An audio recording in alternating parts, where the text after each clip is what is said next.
சரிகமபா நிகழ்ச்சியில இப்படி கூட நடக்குதா? ஏன் இந்த மாதிரிலாம் ஜட்ஜஸ் பண்றாங்க? இது பார்ஷியாலிட்டி இல்லையா? இதுவும் ஒரு விதமான நிப்போட்டிசம் தானே? இந்த கேள்வியெல்லாம் இப்ப சோசியல் மீடியால பூம் ஆயிட்டு இருக்கு. என்னன்னு தெரிஞ்சுக்கலாம், வீடியோவ ஃபுல்லா பாருங்க. சரிகமபா சீசன்ல பாத்தீங்கன்னா தேவா அவர்களுடைய ரவுண்ட் போயிட்டு இருக்கு. அது மட்டும் இல்லாம எல்லாருக்குமே கோல்டன் பெர்ஃபார்மன்ஸ் கொடுத்துட்டு இருக்காங்க. அதன் அடிப்படையில பாத்தீங்கன்னா இந்த வாட்டி செந்தமிழன் அதாண்டா இதாண்டா சாங் பாடியிருப்பாரு. கேட்கறதுக்கு ரொம்ப நல்லா இருந்துச்சு. எல்லாருமே ரசிச்சிருக்காங்க. பட் ப்ராப்ளம் என்ன அப்படின்னா, இப்ப செந்தமிழன் அவர்களுக்கு கோல்டன் பெர்ஃபார்மன்ஸ் கொடுக்கவே இல்லை.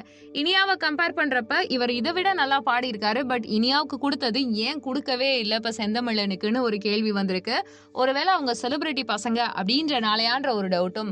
போன வாட்டி கூட அவங்க புவரா பண்ணியிருந்தாங்க. எலிமினேஷனுக்கு போக வாய்ப்பு இருக்கு. ஒருவேளை அதனால அவங்கள எலிமினேட் பண்ணிட்டா நல்லா இருக்காது அப்படின்ற ஒரு வருத்தத்தினாலவோ என்னவோ செந்தமிழன் அவர்களுக்கு கோல்டன் பெர்ஃபார்மன்ஸ் அப்படின்றது கொடுக்கப்படல. ரீசன் என்னன்னா, ஒருத்தரை காப்பாத்துறதுக்கு இன்னொருத்தரை பலிகடாவா பயன்படுத்துறாங்க.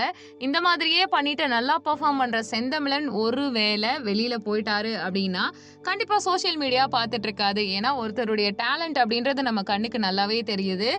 தேவயானியுடைய பெண்ணா இருக்கிறதுனால மட்டுமே ஒரு பெரிய ப்ரையாரிட்டியா எடுத்துக்கிட்டு கண்டிப்பா இனியாவுக்கு ப்ரையாரிட்டி பண்ணக்கூடாது. அவங்கள காப்பாத்துறதுக்காக இந்த மாதிரி எல்லாம் செய்யக்கூடாது. இதெல்லாம் பாக்குறதுக்கு ஒரு விதமான எஸ்கேபிசம் மாதிரி தெரியுது. செலிபிரிட்டி பசங்க முன்னாடி இருக்கட்டும்ன்றதுக்காக ஏதோ முனைப்போட செயல்படுற மாதிரியும் தோணுதுன்ற மாதிரி நிறையவுமே குவெஸ்டின்ஸ் மக்கள் மத்தியில வந்துட்டு இருக்கு. ஏன்னா ஒரு கேம் அப்படின்னும் பொழுது அது வேற மாதிரி இருக்கலாம். ரியாலிட்டி ஷோ அப்படின்றது ஒரு மாதிரி இருக்கலாம். இந்த காம்படிஷன், ஒரு டேலண்ட் எக்ஸ்பிரஸ் பண்ற காம்படிஷன் வரும் பொழுது திறமையின் அடிப்படையில ஏன் வாய்ப்பு வரமாட்டேங்குது? செலிபிரிட்டி பசங்க பணக்கார வீட்டு பிள்ளைங்களுக்கு உடனே ஒரு மேடையை ஏற்படுத்தி கொடுத்துட்டு வாய்ப்புகளையும் கொடுத்துட்றாங்க. ஆனா ரொம்ப முன்னேறி போராடி 10 வருஷம் 20 வருஷம் இருந்தாதான் மீதி பேரெல்லாம் ஒரு பாட்டிலையாவது தலை காட்ட முடியுது. அப்படி இருக்கும்போது செந்தமிழ் மாதிரியான ஆட்களை ஈஸியா விட்டுட்டோம்னா அது நல்லா இருக்காதுன்ற மாதிரி மக்களுடைய கருத்து இருக்கு. உங்களுடைய கருத்து என்னன்றதை கமெண்ட் பண்ணுங்க. நம்ம சேனலை லைக் பண்ணுங்க, ஷேர் பண்ணுங்க, சப்ஸ்கிரைப் பண்ணுங்க. தேங்க்யூ.